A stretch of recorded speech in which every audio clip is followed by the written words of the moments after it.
Assalamualaikum warahmatullahi wabarakatuh. Shalom, Om Swastiastu, Namo Buddhaya, dan salam kebajikan untuk kita semua. Perkenalkan, kami dari kelompok 4 yang dalam hal ini akan menjelaskan mengenai teori kajian hukum dalam masyarakat dan juga studi kasus mengenai eksploitasi anak jalanan menjadi pengemis ataupun pengamen jalanan.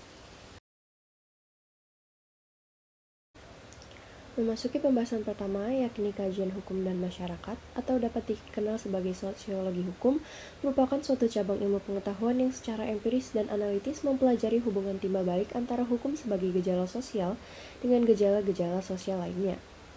Untuk itu, sosiologi hukum ini terfokus kepada keberlakuan empirik atau faktual dari hukum. Sosiologi hukum ini tidak secara langsung diarahkan pada hukum sebagai sistem konseptual, melainkan pada kenyataan masyarakat yang di dalamnya hukum memainkan peran.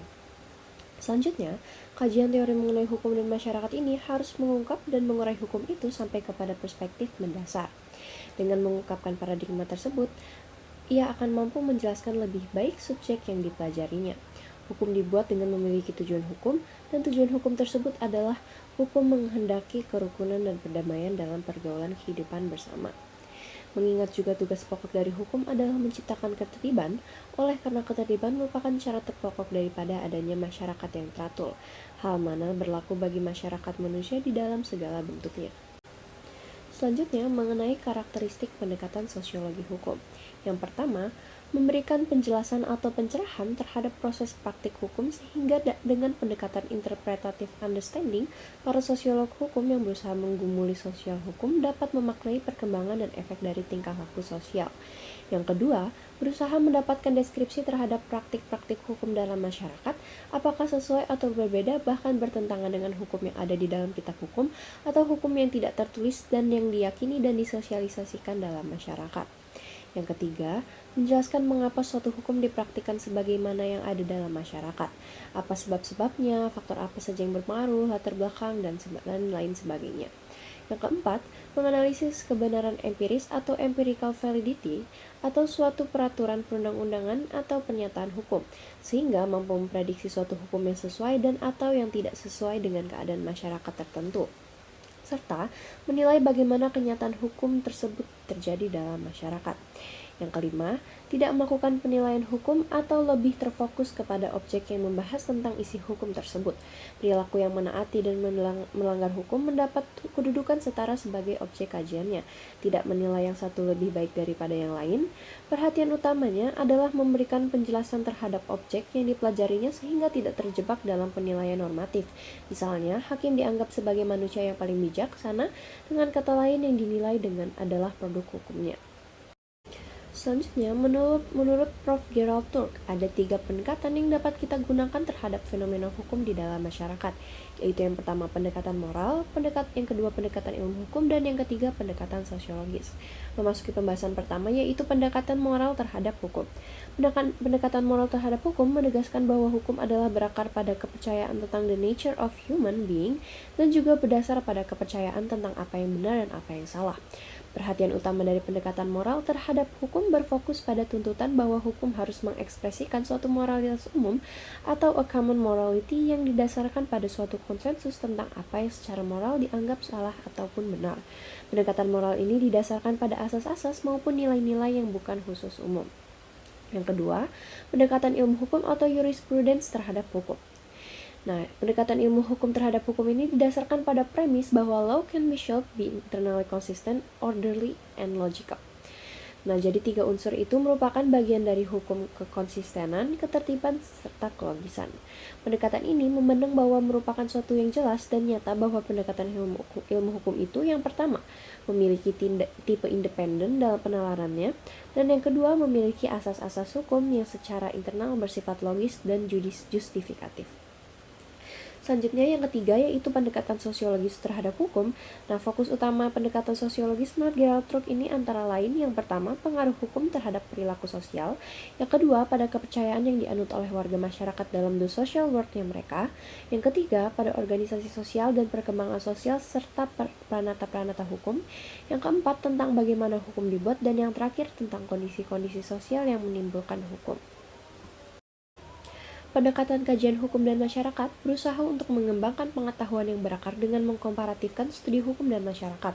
Suatu pendekatan komparatif membuka kemungkinan digunakan metode yang bermacam-macam yang mencakup studi statistik tentang data kuantitatif, analisis kuantitatif, dan metode historis.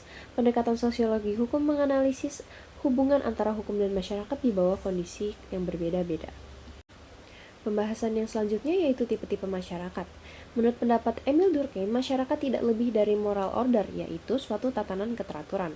Moral order merupakan hasil dari collective consciousness atau kesadaran kolektif masyarakat terhadap tatanan sosial itu merupakan pengendapan moral masyarakat dari waktu ke waktu hasil dari interaksi keseharian dalam masyarakat.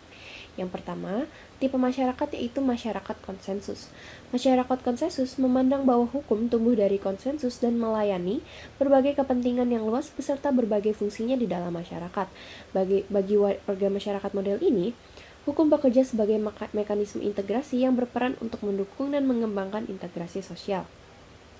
Masyarakat ini diatur dengan ide-ide dasar tertentu seperti persamaan, kemerdekaan, kesempatan bagi setiap orang untuk berprestasi, kesucian pemilikan, kebebasan berkontrak, kejujuran, dan tanggung jawab moral. Lalu tipe masyarakat yang kedua yaitu masyarakat konflik. Masyarakat konflik ini merupakan kebalikan dari masyarakat konsensus. Masyarakat konflik menempatkan hukum sebagai cerminan, bukan sekedar kepentingan-kepentingan kelompok. Secara individu, mereka mempunyai berbagai kepentingan yang berbeda-beda agar mempunyai kekuasaan ekonomi, sosial, maupun politik. Tipe masyarakat yang ketiga yaitu masyarakat hukum. Masyarakat hukum ini merupakan masyarakat yang seringkali menggunakan hukum sebagai penyelesaian suatu masalah. Dalam masyarakat ini, hukum dijunjung tinggi dalam sistem bermasyarakat mereka, sehingga keteraturan berdasar hukum yang diberlakukan dan bisa diperoleh oleh siapapun. Lalu yang keempat, masyarakat kultur. Masyarakat kultur merupakan masyarakat yang menggunakan kultur ataupun kaidah-kaidah yang tumbuh dalam lingkungan mereka sebagai pegangan hidup. Bagi mereka, kultur ataupun kaidah-kaidah yang tumbuh lebih penting daripada sekedar hukum yang ada. Masyarakat ini merupakan masyarakat yang menggunakan moral atau kaidah yang tumbuh dalam masyarakat tersebut untuk menyelesaikan suatu konflik yang tengah terjadi. Lalu yang terakhir yaitu tipe masyarakat agama. Masyarakat agama ini merupakan masyarakat yang menggunakan agama dalam hidup mereka dan kurang memperhatikan hukum yang berlaku. Selanjutnya, teori-teori perubahan hukum dalam masyarakat. Keefektifan hukum turut dipengaruhi oleh perubahan hukum maupun perubahan sosial. Perubahan hukum dalam masyarakat ini dipengaruhi oleh sedikitnya dua faktor, yaitu perubahan sosial dan perubahan kaidah sosial. Adapun perubahan sosial dapat mencakup beberapa hal, diantaranya yaitu yang pertama, perubahan nilai-nilai sosial, perubahan norma-norma sosial, perubahan pola-pola perilaku, perubahan organisasi sosial, perubahan susunan lembaga kemasyarakatan, perubahan lapisan-lapisan dalam masyarakat, perubahan kekuasaan dan kewenangan, perubahan interaksi sosial, tingkat ekonomi masyarakat, dan pengetahuan agama dan moralitas. Menurut Grossman, teori perubahan hukum dalam masyarakat juga dipengaruhi oleh perubahan dalam kaidah sosial, yakni yang pertama, perubahan pada kaidah individual. Perubahan pada kaidah individual ini meliputi perubahan tingkah laku individual, namun dalam hal ini perubahan kaidah individual tidak terlalu berpengaruh terhadap perubahan hukum dalam masyarakat. Yang kedua, perubahan pada kaidah sosial.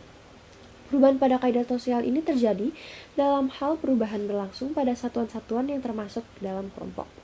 Yang ketiga, perubahan pada kaidah masyarakat. Dalam hal ini merupakan perubahan yang paling fundamental, sifatnya karena meliputi perubahan-perubahan nilai atau kaidah-kaidah dasar suatu masyarakat. Apabila perubahan hukum berhasil dilaksanakan, akan berakibat pada berubahnya pola pikir dan masyarakat tersebut. Namun, perubahan hukum dalam masyarakat pada kenyataannya tidak sama persis dengan yang diinginkan masyarakat atau kelompok masyarakat yang melopori perubahan hukum tersebut.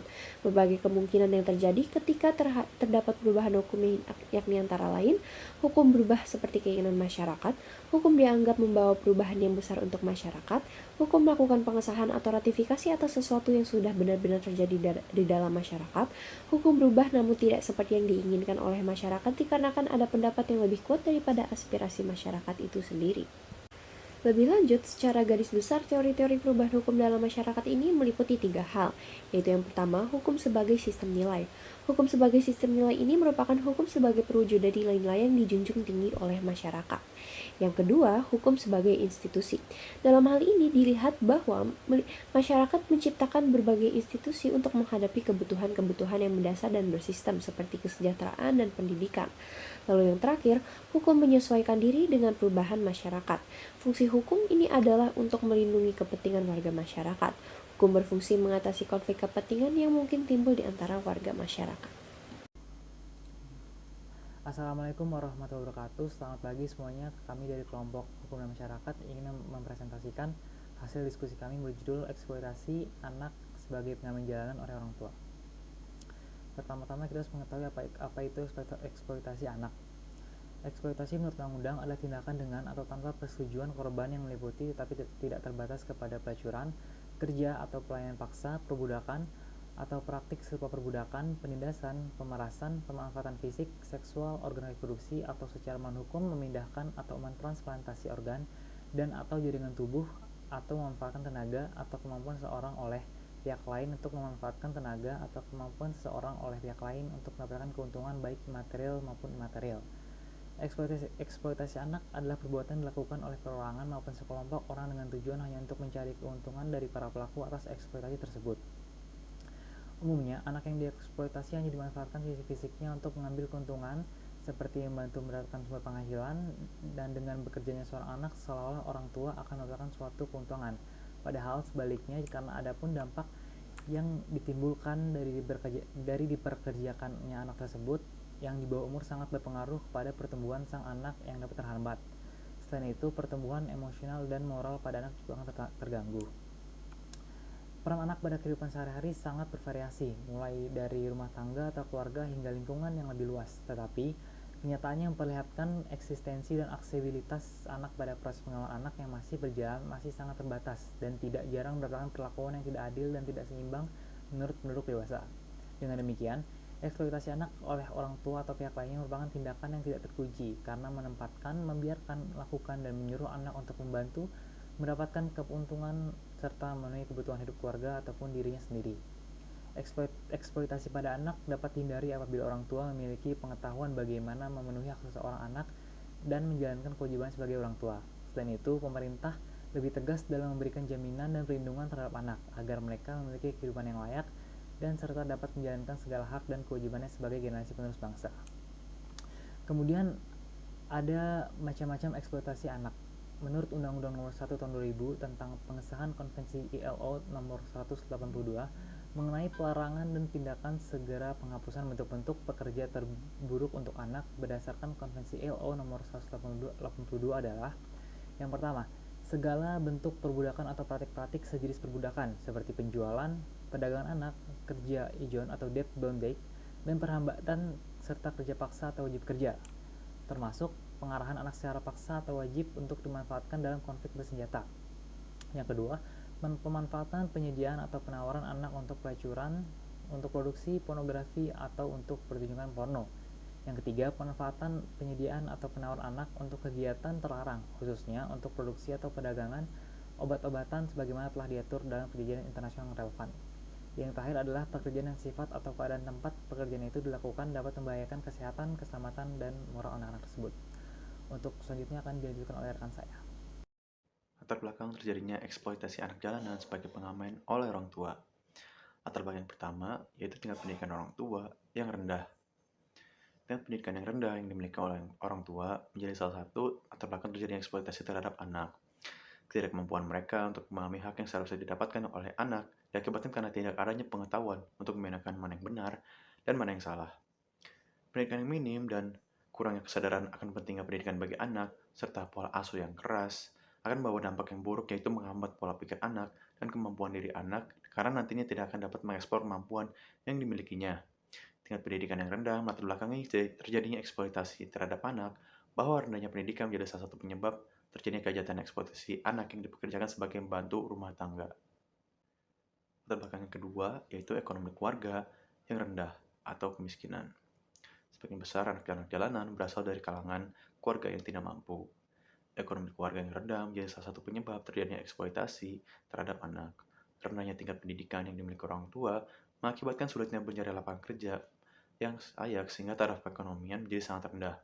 Akibat dari rendahnya ekonomi yang dimiliki oleh keluarga, banyak anak pengamen yang mengakui bahwa mereka menjadi pengamen untuk membantu memenuhi kebutuhan keluarganya. Selain itu, tempat tinggal yang kurang layak pada akhirnya juga dirasakan oleh para anak jalanan yang bekerja sebagai pengamen karena penghasilan orang tua mereka yang rendah sehingga tidak mampu untuk membeli tempat tinggal yang layak huni. Anak pengamen dan kategori ini berfungsi untuk membantu perekonomian keluarga yang harus tanggung namun tidak dapat diselesaikan oleh orang tuanya. Latar belakang ketiga yaitu pengaruh lingkungan. Pengaruh lingkungan tempat tinggal dan lingkungan bergaul anak dapat mempengaruhi pembentukan karakter seorang anak. Lingkungan anak tinggal dan bergaul yang memang banyak anak jalanan atau komunitas anak jalanan, perlahan tapi pasti akan mendorong anak tersebut untuk turun ke jalanan dan menjadi anak jalanan tak terkecuali pengamen seperti yang ada di lingkungannya. Oleh karena itu, orang tua menganggap perbuatan tersebut memang sudah seharusnya dilakukan, ditambah lagi dengan kondisi lingkungan sekitar yang membuat si anak tidak merasa keberatan karena tetangganya juga melakukan hal tersebut. Dan pada akhirnya tuh orang tua juga mendorong anaknya untuk menjadi seorang pengamen agar dapat menghasilkan uang. Latar belakang yang keempat yaitu kondisi keluarga yang tidak harmonis.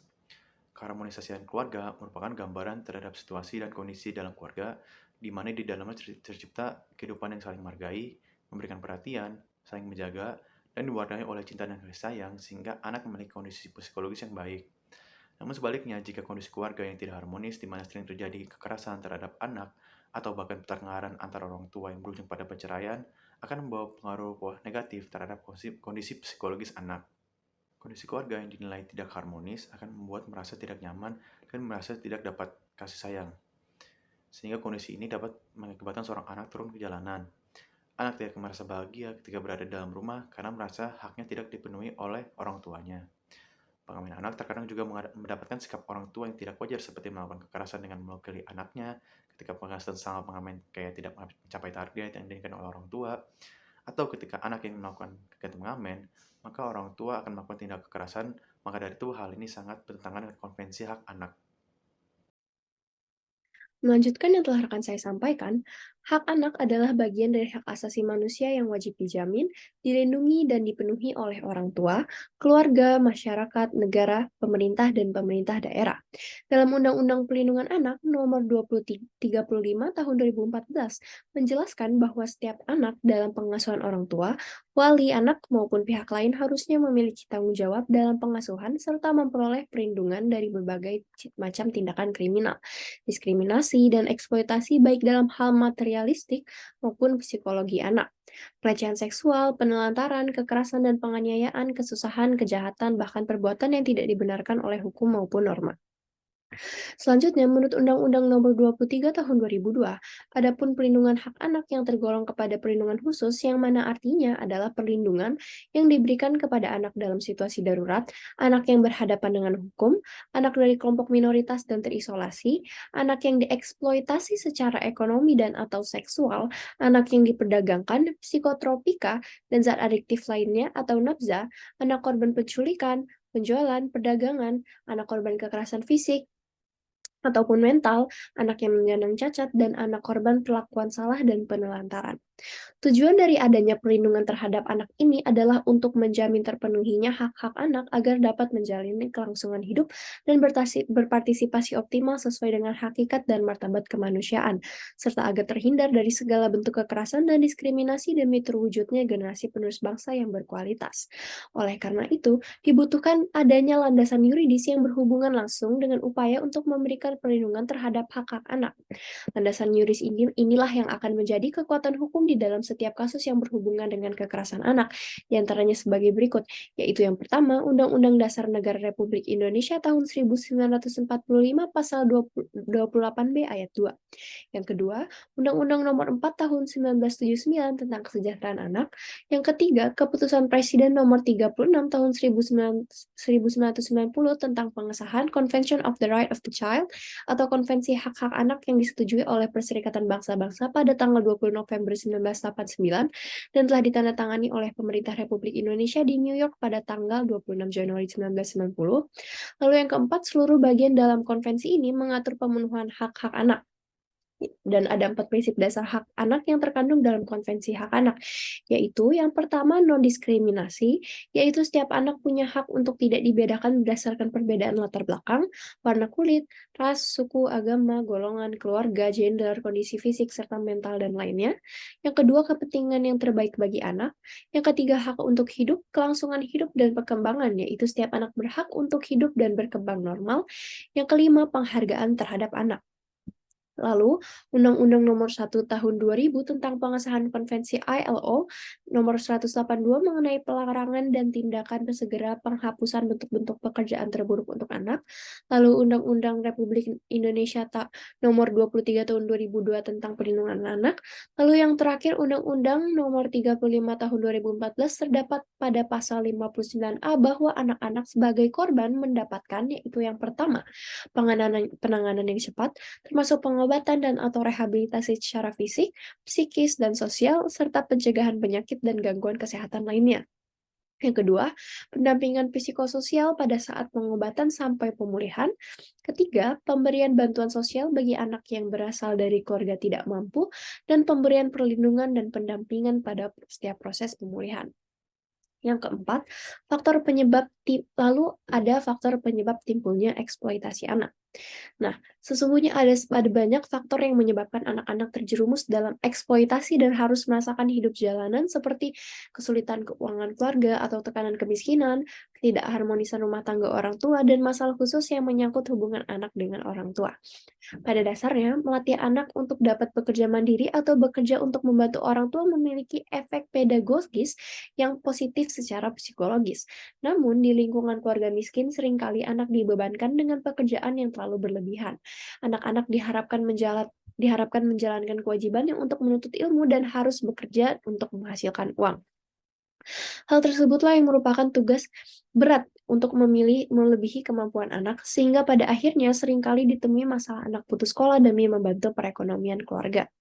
Nah, hasil dari penelitian yang dilakukan oleh Amy Sukron yang berjudul Eksploitasi Anak Jalanan, adapun faktor yang menyebabkan timbulnya eksploitasi kepada anak oleh orang tua itu sebagai berikut, yaitu yang pertama, faktor ekonomi.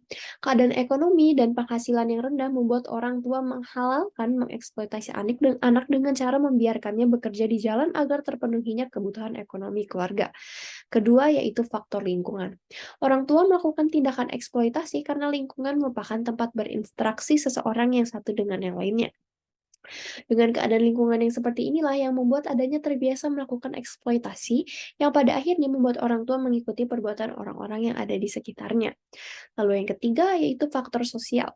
Terbatasnya atau minimnya kemampuan pemikiran para orang tua terhadap berbagai permasalahan kehidupan membuat mereka pada akhirnya sulit untuk melakukan mobilitas yang lebih tinggi dan untuk mengubah kehidupan yang lebih baik.